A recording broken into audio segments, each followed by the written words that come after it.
One touch meant death, but for some reason, she couldn't hurt him. They called her Vyreia, the death maiden of the Nabari system, born with a bioelectric mutation so powerful that a single touch from her bare skin could stop a creature's heart. She had lived her life behind shields, gloves, and distance. No one dared get close. No one could. Her people revered her as a weapon. Her enemies feared her as a myth.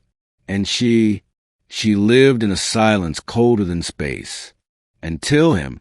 She first saw the human during the ceasefire negotiations on Drelos 9, with shattered remnants of two war-torn factions came to speak through clenched teeth.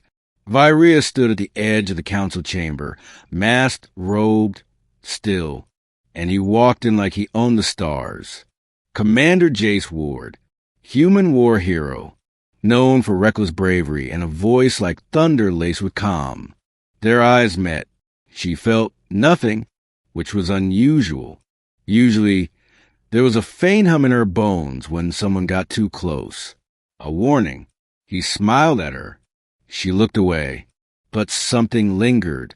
Days passed, then weeks, and each time the council met, he came to stand a little closer. Others kept a respectful radius around her, but not Jace. He'd ask questions, make dry jokes, share pieces of her she'd only read about, oceans, storms, music. "You're not what I expected," he told her one evening, both of them overlooking the stars from a balcony. She didn't look at him. "You expected a monster." "No, a weapon. There's a difference." Vyreia turned to him slowly, searching his face for mockery. There was none. "Don't you fear me?" she asked. "I should," he said, "but I don't." One night, everything changed. A rogue drone, a relic of the war, broke through the compound's defenses. It fired indiscriminately. Council members dove for cover. Vyreia and Jace were cut off in a collapsing corridor.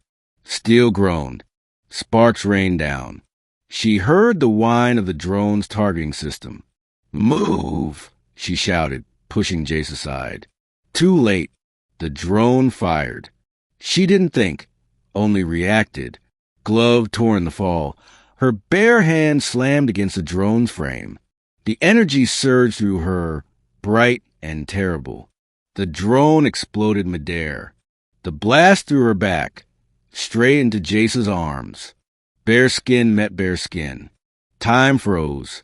Her eyes went wide. "No, don't." But he didn't collapse. He didn't convulse. He didn't die. He held her and smiled. "I'm okay," he whispered. "You saved me." She stared at her hand, then at his. No pain, no burning, no death. It was impossible. "I don't understand," she breathed. "Maybe," he said gently. "You were never meant to be a weapon." Her throat tightened. All her life, touch had meant death. But in his arms, for the first time ever, it meant life. Later, tests would show his body produce an unusual biofield, one that nullified hers.